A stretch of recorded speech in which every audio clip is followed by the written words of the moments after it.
Amahoro y'Imana nshuti bakunzi ba Mugisha Group Time tunejeje cyane no kuza kubagezaho amakuru atandukanye ari kuvugwa mu mikino twibanda cyane kuri sport ya hano iwacu. Aya makuru rero turahera hehe? Turahera mu ikipe ya Rayons Sport. Iyi kipe ikaba yamaze gutumaho abakinnyi bakaba rero ari abakinnyi bagomba kuba bagirana inama n'iyi kipe ndetse bakanagenda bayitegura gutangira imyitozo muri rusange. Turaza guca kandi muri mukeba wayo ni ikipe ya APRFC. Ubuyobozi bw'iyi kipe rero bwamaze guha ubutumwa abakinnyi mbere yuko rero bahaguruka bajya guhagararira u Rwanda ni mu mikino nyafurika, aho rero ikipe ya APRFC igomba guhagararira u Rwanda nk'ikipe yatwaye igikombe iwayo. Aya makuru rero nandi tutiriwe tugarukaho muri izi ngingo z'ingenzi turaje tuyarambure mu kanya gato cyane katarambiranye. Muri kumwe rero nanjye nta munoza Karixte ni kuri Mugisha Group Time nkuko bisanzwe. Reka dufate akaruhuko gato ubundi aya makuru tuze tuyasasanura.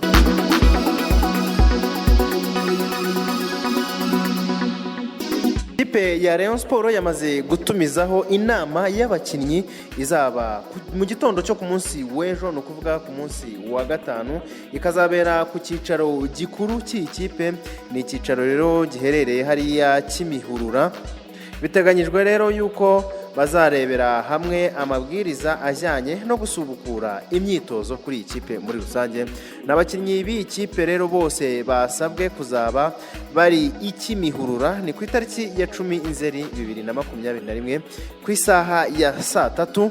Ntago bigeze babwirwa byihariye icyo bashaka ko baganiraho, ariko amakuru Mugisha Group Time yamaze gukurura amakuru kugeza ubu dufite nuko twamenye yuko komite nyobozi y'iyi kipe ishaka kuganira n'abakinnyi mbere yuko batangira imyitozo bitegura rero shampiyona y'umwaka utaha wa 2021 2022. Rero nibamara kuhagera muri iriya nama nibwo bazahabwa gahunda yose ijyanye n'igihe bazasubukurira imyitozo bitegura rero shampiyona, aho biteganyijwe ko nta kiramutse gihindutse imyitozo yatangira kuwa mbere w'icyumweru gitaha, no kuvuga bizaba ari ku itariki 13 Nzeri 2021. Gusa rero nubwo ubuyobozi bw'iyi kipe butegura ibi, bamwe mu bakinnyi ntibiteguye gutangira imyitozo mu gihe cyose batishyuwe imyenda bagiye bafitiwe muri rusange. N'abakinnyi rero b'iyi kipe bishyuza amafaranga ajyanye n'imishahara y'amezi 2, ndetse kandi hari n'abishyuza amafaranga ya recruitment, amafaranga bagiye bagurwa muri rusange. Ikigaragara nuko rero bizagorana gutangira kuri Rayons Sport, ariko kigaragara nuko ubuyobozi bwa Rayons Sport bugomba gushyiramo ingufu cyane kugira ngo abakinnyi bagende batangira imyitozo muri rusange. Reka rero twitege ibizava muri iyi nama ndetse n'ibisubizo ubuyobozi bwa Rayons Sport buriho buzagenda butanga ku bibazo by'ingutu cyane cyane bijyanye n'amikoro bugenda buhura nabyo muri rusange. Ni inama rero iri ku munsi w'ejo, tuzakomeza kugenda rero tubakurikiranira ibizayiberamo, ibizayivugirwamo, imyanzuro izafatirwamo. Ni kuri Mugisha Group Time rero duhora twiteguye kubagezaho amakuru mashyashya cyane. Ntuzacikwe rero amakuru bizavugirwa muri iyi nama muri rusange, ahubwo reka dukomeze tujye muri mukeba w'iyi kipe ni APRFC. Iyi kipe rero ubuyobozi bwayo bukaba bwamaze kugenda buha ubutumwa butandukanye bugenda bugira ibyo butuma abakinnyi n'abakinnyi bagomba guhaguruka, ndetse n'ababayoboye nyine muri rusange bagomba guhaguruka mu Rwanda berekeza muri Djibouti, aho bagomba guhagararira u Rwanda, aho bagomba kujya guhatana. Ni mu ijonjora ry'imikino nyafurika, ni imikino y'amakipe yatwaye ibikombe iwayo ni CAF Champions League. Ikipe rero ya APR FC igomba kujya muri Somalia, ikaba igomba gukina n'ikipe ya Mogadishu City yo muri Somalia yitwa Mogadishu City, izaba ikina na APR FC ariko bagakinira muri Djibouti, bijyanye n'umutekano muke nyine ugaragara hariya muri Somalia. Mbere yuko rero ikipe ya APR FC ihaguruka mu Rwanda, umuyobozi w'ikipe nitwa Lieutenant General Mubaraka Muganga yasabye ikipe kuzitwara neza ku buryo bazabakirana ibyishimo bagarutse, bijyanye rero n'uburyo bazaba bitwaye muri uriya mukino. Ni mu rukerera rero rw'uyu munsi ikipe ya APR FC yahagurutse mu Rwanda yerekeza muri Djibouti, aho yagiye gukina umukino ubanza w'ijonjora ry'ibanze rya CAF Champions League na Mogadishu City Club yo muri Somalia, nk'uko twakomeje kugenda tubibabwira. Mbere y'uko rero bahaguruka mu Rwanda, Lieutenant General Mubaraka Muganga akaba umuyobozi w'iyi kipe yasabye rero abakinnyi bose ndetse na staff yayo muri rusange kwitwara neza cyane, bakagenda bigaragaza cyane cyane rero ko bafite ikipe nziza imaze igihe, bakaba rero bifuza ko bazagaruka ndetse bakabakirana ibyishimo. Ati rero mugiye gutangira imikino nyafurika, intsinzi ituruka hanze irakenewe, turabifuriza intsinzi, muzagaruke tubakirane ibyishimo. Mufite ikipe nziza, mufite ikipe y'abakinnyi bashyashya bamenyereye, ariko kandi ni ikipe muri rusange nziza igomba kugenda itsinda. Ati muri rusange intsinzi igomba kuba ituranga. N'umukino rero uteganyijwe kuzaba ku cyumweru ku itariki 12 Nzeri, ni mu gihe umukino wo kwishyura uzaba ku itariki 19 Nzeri. Muri rusange n'abakinnyi rero ba APR FC bahagurutse mu Rwanda, aho bagiye kwitabira imikino nyafurika nyine, aho bagomba kuba bahangana na Mogadishu City. Muri rusange rero no kwifuriza ikipe ya APR FC intsinzi, no kwifuriza amahirwe ndetse n'urugendo uruhire muri rusange. Yitwa Mutima Isaac, uyu rero nyuma yuko atandukanye ikipe ya Sofapaka FC, ubu ngubu ashobora kwerekeza mu Rwanda. N'imyugariro rero yamaze gutandukana na Sofapaka FC yo muri Kenya nyuma y'umwaka umwe gusa ayigezemo. Yari yarasinye amasezerano y'imyaka 2 yagombaga rero kurangira mu mpera za 2022, gusa mu buryo bw'ubwumvikane akaba yamaze gusesa amasezerano ndetse anatandukana n'iyi kipe. Mutima Isaac rero bwo yerekezaga muri Kenya, mu biganiro yagiranye n'itangazamakuru yagiye atangaza ko mu buryo bwemewe kandi n'amategeko yamaze gutandukana na Sofapaka FC. Yari yarasinyiye imyaka 2. Yagize ati namaze gutandukana na Sofapaka, ndayishimira cyane mu bihe twagiranye, mu buryo nayigezemo ndetse no mu bihe twagiye tugirana, ariko ntabwo bikunze ko nkomezanya nayo, nkomeza kugirana nayo imikino kuyikinira umwaka utaha. Ati rero ntabwo byabashije kuba byakomeza kuba rero nakina igihe nsigaje. Ati rero muri Kenya nahuriye n'ubuzima bugoye cyane kuko muri rusange twigeze kumara hafi amezi 7 tudahembwa, ariko nabyo byabaye intandaro yo kuba natandukana n'ikipe. Mutima Isaac rero akomeje kuvugwa mu makipe agiye atandukanye hano mu Rwanda, ndetse kandi ikipe ya Sofapaka ikaba yamaze kumuha urupapuro rumwemerera kuba yasohokamo ibi bakunze kwita release clause, ni mu ndimi z'amahanga, aho rero yaba yemerewe kwishakira indi kipe. Ubu rero bikaba bivugwa yuko agomba kuba ashaka ikipe akinamo hano mu Rwanda. N'umukinnyi wanyuze mu Ntare FC akanyura muri Police FC. Mu mikino 35 yakiniye Sofapaka FC, uyu musore yagiye yitwara neza cyane muri rusange. Imyinshi ni imikino igeze kuri 28 yakinnye muri shampiyona, ndetse indi mikino akaba yaragiye akina mu bindi bikombe. Tugarutse mu ikipe ya Rayons yitwa Manasse Mutatu. Uyu ni umukinnyi w'umukongomani wakiniraga ikipe ya Rayons. Uyu nguyu rero ashobora kwiyongera ku rutonde rw'abakinnyi basohoka muri iyi kipe, ndetse biravugwa yuko ashobora kwerekeza nanone muri Gasogi United. N'umukinnyi usanzwe akinira ikipe ya Rayons, ashobora kwerekeza muri Gasogi United yahozemo nyuma y'aho rero ashinja iyi kipe ya Rayon Sport kutamuha ibyo igomba kumuha, kutamuha ibyo bagiye bumvikana muri rusange.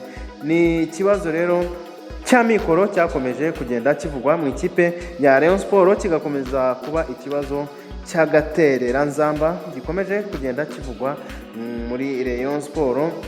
Ni mu gihe ubusanzwe ikipe isanzwe itunzwe n'abafana bayo ndetse n'abaterankunga bake igiye ifite, ariko muri iyi minsi ikipe ya Rayon Sport mu bihe bikomeye turimo bijyanye na COVID-19 ndetse bikagenda bitizwa umurindi n'ikibazo cy'imiyoborere cyagiye kiba muri Rayon Sport, abafana bakaba batashobora kuba bajya ku bibuga bigiye bitandukanye cyangwa se ng'imyidagaduro ikomeze muri rusange. Ikipe rero yagiye isohokamo abakinnyi benshi bagiye bavugana n'andi makipe, ndetse kandi ikipe ikagenda ivugana n'abakinnyi batandukanye, ariko kandi bikarangira batayisinyiye.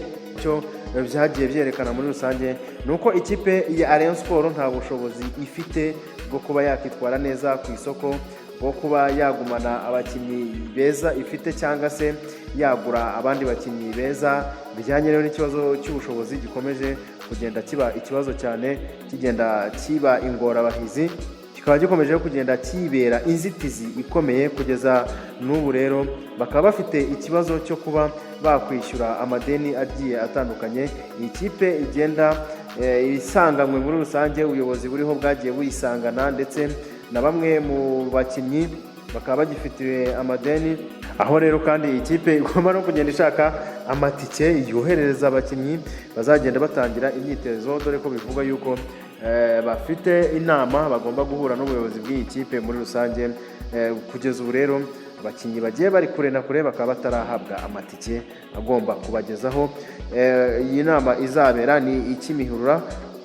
Kiri kuvugwa rero ubu ngubu ni umukinnyi wa Rayon Sport usanzwe ayikinira, uyu ni Mutatu Manasse Mutatu. Uyu rero ni umukinnyi w'umukongomani wanayifashije cyane umwaka ushize w'imikino, umusore rwose wagiye yigaragaza neza cyane, akaba yamaze rero kugenda ibiri kugenda bivugwa rero yuko ashobora gusohoka muri iyi kipe, agenda agorwa no kuba abona itike imugarura mu kazi, mu gihe kandi binavugwa yuko iyi kipe ya Rayon Sport itigeze inamwishyura amafaranga ya recruitment, amafaranga bagombaga kumuha umwaka ushize, ndetse kugeza n'ubu akaba atarayabona. Ni umukinnyi rero wakiniye Gasogi, ndetse kugeza na n'ubu ni umukinnyi ukifuzwa n'ikipe ya Gasogi, aho bivuga yuko ashobora kongera agasubira muri iriya kipe ya KEDDY. Biramutse bibaye rero ibyo ngibyo, biramutse bibayeho koko uyu musore agasohoka mu ikipe ya Rayon Sport, yaba abaye umukinnyi wa 8 usohotse muri iyi kipe, mu gihe rero iyi kipe itigeze igura abakinnyi benshi, ndetse uyu musore akaba ari umwe mu bameze neza cyane, ndetse banifuzwaga n'iyi kipe, banafite byinshi bagezaho iyi kipe, banakundwa n'abafana muri rusange. Ni ikipe rero bigaragara yuko izagorwa cyane umwaka utahawe imikino. Ibi byose rero bikaba bikomeje gushyira ku gitutu ubuyobozi bw'ikipe ya Rayon Sport, busabwa gukora ibishoboka byose kugira ibe ikipe ikomeye. Bugomba gukora ibishoboka byose, ndetse bukagenda bunagumana abakinnyi bayo bagiye iyi kipe igikeneye, bugakora ibishoboka byose. Iyi kipe ikaba ari ikipe ishoboka, harimo n'uyu mukinnyi wifuzwa n'abafana benshi ba Rayon Sport, wifuzwa n'abakunzi benshi b'iyi kipe, rero cyane cyane ko babona ari umukinnyi w'ingirakamaro muri rusange. Reka dukomeze tubihanga amaso turebe nimba koko uyu mukinnyi ikipe ya Rayon Sport izihagararaho ikamugumana, cyangwa se koko niba ashobora kwerekeza muri Gasogi United. Reka tugane ku musozo w'aya makuru yacu duca mu ikipe ya APRFC. Ikipe ya APRFC rero ikaba yamaze gusinyisha umukinnyi wayo wifuzwaga n'amakipe agiye atandukanye, harimo nayo ku mugabane w'i Burayi. Ni umukinnyi wo hagati rero, NSANZIMFURA KEDDY, rero yamaze kongera amasezerano y'imyaka 2 mu ikipe ya APRFC, mbere yuko rero ayo yari afite agera ku musozo. Ni mu mpeshyi rero y'umwaka utaha nibwo amasezerano ya NSANZIMFURA KEDDY yari afite mu ikipe ya APRFC yagombaga kurangira, gusa yamaze kongera andi masezerano y'imyaka 2. Ubwo rero bivuze yuko amasezerano afitanye ni ikipe azarangira mu mpeshyi y'umwaka wa 2024.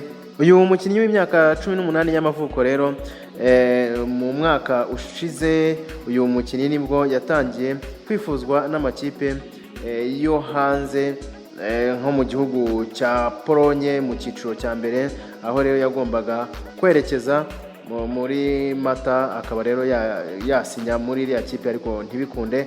Nyuma y'uko rero NSANZIMFURA KEDDY atabashije kwerekeza muri Polonye mu ntangiriro z'ukwezi kwa Gicurasi, iyi kipe yongeye kugerageza nanone kuba yajya kuyisinyira, gusa ntabwo byabashije kugenda neza muri rusange. Mu ntangiriro z'uku kwezi rero nibwo ubuyobozi bw'iyi kipe ya APRFC bwatangiye kujyana nawe ibiganiro byo kuba yakongera amasezerano. Gusa kuba NSANZIMFURA KEDDY yongereye amasezerano mu ikipe ya APRFC ntabwo bikuyeho yuko ashobora kwerekeza hanze y'u Rwanda mu makipe amwifuza. Gusa rero ubu ngubu ayo makipe yabanza kugura amasezerano uyu mukinnyi afitanye na APRFC, gusa na PERI nayo ikagenda igira inyungu imukuramo muri rusange. Yageze muri APR rero mu mpeshyi y'umwaka wa 2020 avuye mu ikipe ya Kiyovu Sport. Mu mwaka we wa mbere rero ntabwo yabashije guhita abona umwanya wo gukina uhagije mu ikipe ya APRFC, gusa umwaka utaha w'imikino hari icyizere yuko byitezwe yuko azaba ari umukinnyi ngenderwaho ndetse akaba n'umukinnyi ubanza mu NSANZIMFURA KEDDY rero yari kapiteni w'ikipe y'igihugu y'abatarengeje imyaka 17, yitabiriye imikino yo gushaka itike y'igikombe cy'Afurika cya 2019 yerekeza muri Tanzania muri 2018, ndetse ari mu bakinnyi bagaragaza ko bafite impano yihariye. Akaba ari umukinnyi uwo muntu atashidikanyaho w'umuhanga muri rusange. Ni amakuru meza rero ku bafana b'ikipe ya APRFC kuba bagumanye uyu musore muri rusange. Reka rero tubashimire rero kandi tubabwira yuko amakuru ari akagaruka kuri Mugisha Group Time. Twifuriza rero ibihe byiza byuje amahoro n'amahirwe. Amahoro.